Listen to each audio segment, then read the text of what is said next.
Hello friends, मेरा नाम सत्येंद्र है और मैं आपको रैंक मल्टी थ्योरम समझाने जा रहा हूँ, वो भी बहुत अच्छे से। ठीक है, ये बीएससी फिफ्थ सेम के सिलेबस में आता है, आरडीवीवी रानी दुर्गावती विश्वविद्यालय में। ठीक है, ओके, हम स्टार्ट करते हैं।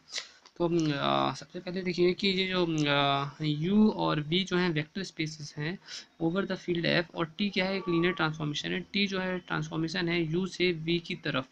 ठीक है, यहाँ रैंक नल्टी थ्योरम में हमको ये प्रूफ करना पड़ता है कि जो रैंक ऑफ टी है और नल्टी ऑफ टी है उसका डायमेंशन यू के बराबर होता है। ठीक है, इनका मतलब क्या होता है, रैंक का, नल्टी का, डायमेंशन का, ये हम बीच में ही समझ जाएंगे जब प्रूफ होगा।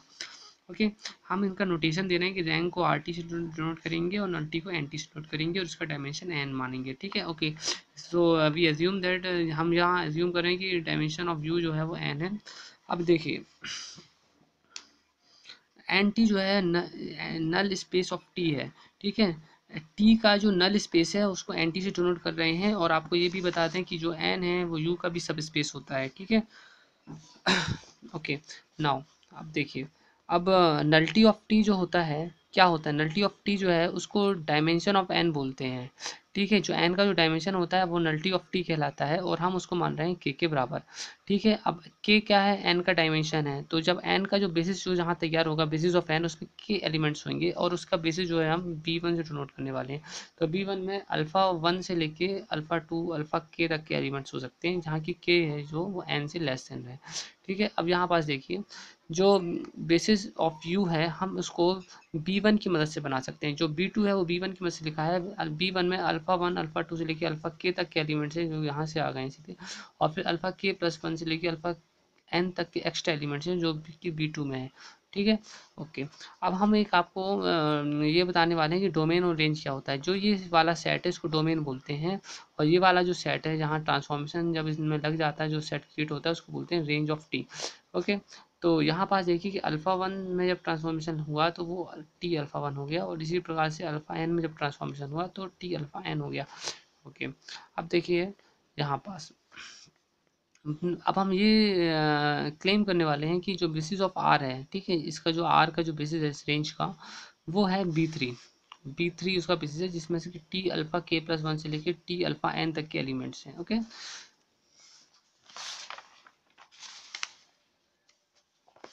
अब देखिए, अब हम इस चीज़ को प्रूफ करेंगे कि अगर जो बी थ्री है वो आर का बेसिस है, तो हमको दो पॉइंट्स प्रूफ करने पड़ते हैं, दो पॉइंट्स प्रूफ करने पड़ेंगे। पहला पॉइंट जो हमको प्रूफ करना पड़ेगा वो ये है कि L B three equals to R, जिसका मतलब ये होता है कि बी थ्री की मदद से हम आर को लिख सकते हैं, आर के कोई भी एलिमेंट को हम बी थ्री की मदद से लिख सकते हैं, जो कि आप यहाँ पास देख सकते हैं कि यहाँ जो T alpha one T alpha two T alpha के, ये सब जो हैं वो यहाँ क्या कहते हैं, ये बी थ्री के एलिमेंट्स हैं, जो कि यहाँ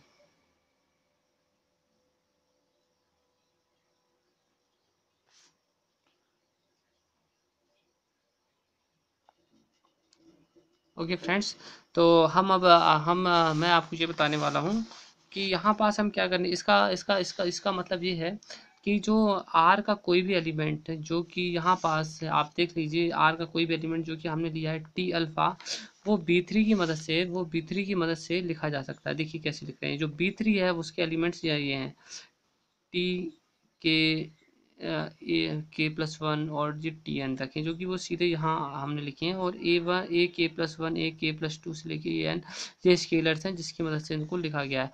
तो इसको प्रूफ करना मतलब इस इक्वेशन को लेकर आना है। ठीक है, ओके, आप देख लीजिए, ये इक्वेशन को लेके आना है, इसका मतलब ये है, इसको प्रूफ करना, इसको प्रूफ करने का मतलब है कि हम इस इक्वेशन को लेकर आएंगे। ठीक है, ओके, यहाँ हम आपको बताते हैं कि जो ये टी अल्फ़ा जो है वो इसका आर का एक एलिमेंट है, और ए वन ए टू जो है वो फील्ड को बिलोंग करते हैं। ओके, तो अब आप देखिए, हम आपको बताते हैं कि हम दो प्रॉपर्टीज़ का यूज़ करने वाले हैं, जो वेक्टर स्पेसिस की दो प्रॉपर्टीज़ होती हैं।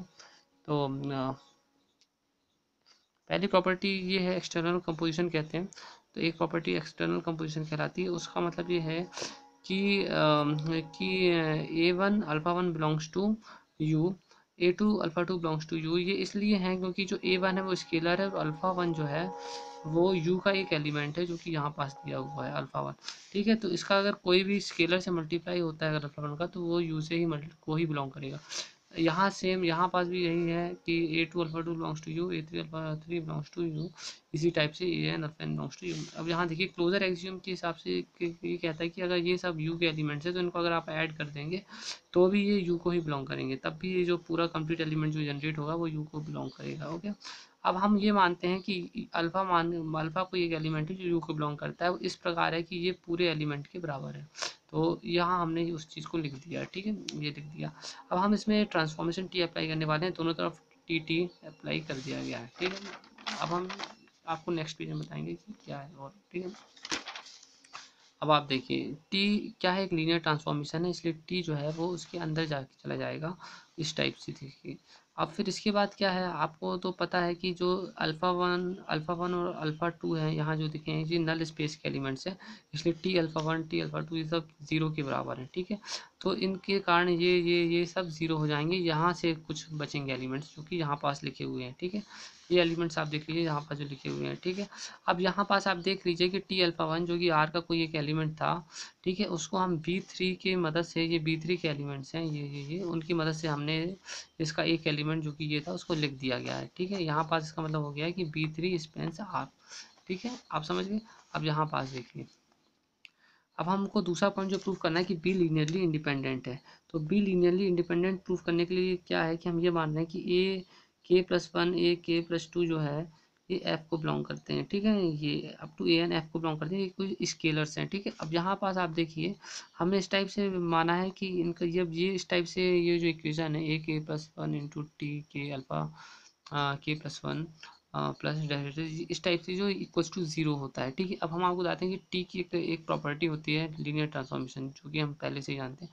उसके कारण टी इनसे यहाँ से बाहर आ जाएगा, ये यहाँ से बाहर आ जाएगा, यहाँ से बाहर आ जाएगा। अब फिर टी फिर अभी भी लीनियर ट्रांसफॉर्मेशन है, एक और प्रॉपर्टी होती है कि इनसे पूरे टी बाहर आ सकते हैं और इस टाइप से आप इसको लिख सकते हैं, ठीक है। आप देख लीजिए अब यहाँ पास क्या है, क्योंकि ये ज़ीरो है इस साइड, ठीक है, तो ये जो है वो नल इक्वेशन का नल स्पेस का एक इक्वेशन सेटिस्फाई कर रहा है ये टी, जिसके कारण ये अंदर का एलिमेंट जो है वो नल स्पेस को बिलोंग करना चाहिए, ठीक है। ओके, ठीक है, तो आप ये समझ लीजिए इस यहाँ पास हो गया। अब क्या है कि a alpha one alpha two alpha के ये क्या है, नल स्पेस बेसिस है नल स्पेस के बी वन के, बी वन के एलिमेंट्स हैं। बी वन का जो बेसिस, जो नल स्पेस का जो बेसिस था उसमें ये सब एलिमेंट्स थे, ठीक है। तो ये क्योंकि एक एलिमेंट है नल स्पेस का, तो हम क्या कर सकते हैं, इस एलिमेंट को इनकी मदद से लिखा लिखा जा सकता है, जो कि हमने यहाँ पास किया हुआ है कि ये जो एलिमेंट है नल स्पेस का, यहाँ पास उसको नल स्पेस के बेसिस की मदद से लिखा गया है। ये अल्फ़ा वन अल्फ़ा टू और अल्फ़ा के ये जो है वो नल स्पेस के बेसिस एलिमेंट्स हैं, ठीक है। इसलिए इसलिए ये जो एक एलिमेंट है उसको इनके टर्म्स में लिखा जा सकता है इस टाइप से, ठीक है। ये प्रॉपर्टी होती है लीनियर स्पेस की, लीनियरली इंडिपेंडेंट वेक्टर स्पेस की, ठीक है। अब यहाँ पास आप देखिए यहाँ क्या हो रहा है, यहाँ पास अब हम क्या कर रहे हैं कि इस पूरे इक्वेशन को इस साइड लेके आ रहे हैं, जिसके कारण यहाँ माइनस माइनस माइनस साइन आ गए हैं। अब हम आपको ये बताते देते हैं कि B2 जो है एक बेसिस है U का, जो कि ये है अल्फ़ा वन से लेके अल्फ़ा टू अल्फ़ा के से लेके अल्फ़ा n तक जाता है। अब क्योंकि ये एक लीनियरली इंडिपेंडेंट बेसिस है, बेसिस सेट है ना, लीनियरली इंडिपेंडेंट है, इसके कारण इसकी प्रॉपर्टी को यूज़ करेंगे, जिसके कारण क्या हो जाएगा, A1 equal to zero, A2 equal to zero, A3 equal to zero, AK equal to zero, AN equal to zero हो जाएगा, ठीक है। अब यहाँ अब इसका मतलब ये हो जाता है कि ये जो एलिमेंट्स हैं ये टी अल्फ़ा वन, क्योंकि ये जो सेट है, ये जो सेट है टी के alpha k plus one, T alpha k plus two और टी अल्फ़ा एन, सॉरी आपको दिखाई नहीं दिया, T alpha k plus one, T alpha k plus two, T alpha n, ये जो है एक लीनियरली इंडिपेंडेंट सेट बन जाएगा। वो इसलिए बन जाएगा कि आपको हम यही बता देते हैं, ये आप देख लीजिए वो इसलिए बन रहा है क्योंकि आप ये देखिए यहाँ पास जो है, क्योंकि हमने यहाँ ये प्रूफ कर दिया है कि ये जो एलिमेंट्स हैं यहाँ पास आप देखिए ये जो एलिमेंट्स हैं ए के प्लस के, एक यहाँ पास ए के प्लस वन आएगा, A k plus one equals to zero से लेके ए एन तक के एलिमेंट्स जीरो हैं यहाँ पास, जो कि यहाँ पास आप देख रहे हैं ये एक लीनियर कॉम्बिनेशन है यहाँ पास जो लिखा हुआ है। और ये हमने प्रूफ कर दिया यहाँ पास कि ए k plus one A k plus to से लेके ए एन तक यहाँ जो प्रूफ हुआ है आप देखिए, ठीक है। अब ये जो है वो ज़ीरो है, यहाँ पास देख लीजिए, यहाँ पास एक ज़ीरो है, ठीक है। इसके कारण क्या है कि ये जो एलिमेंट है, इसके कारण क्या है कि ये जो है एक लीनियरली इंडिपेंडेंट सेट कहलाएगा, ठीक है। अब क्या है कि अगर ये क्योंकि लीनियरली इंडिपेंडेंट सेट है, तो इसके कारण क्या होगा कि जो B3 जो सेट है जिसके अंदर ये सब आ रहे हैं, ये क्या कहलाएगा, आर का बेसिस हो जाएगा, ठीक है, क्योंकि इसने दो प्रॉपर्टीज फॉलो की हैं, इसलिए ये इसका बेसिस है, हमने प्रूफ कर दिया। अब आप ये देख लीजिए कि आर का जो बेसिस है उसका साइज क्या हुआ। अब आर का जो बेसिस है इसका साइज क्या हुआ।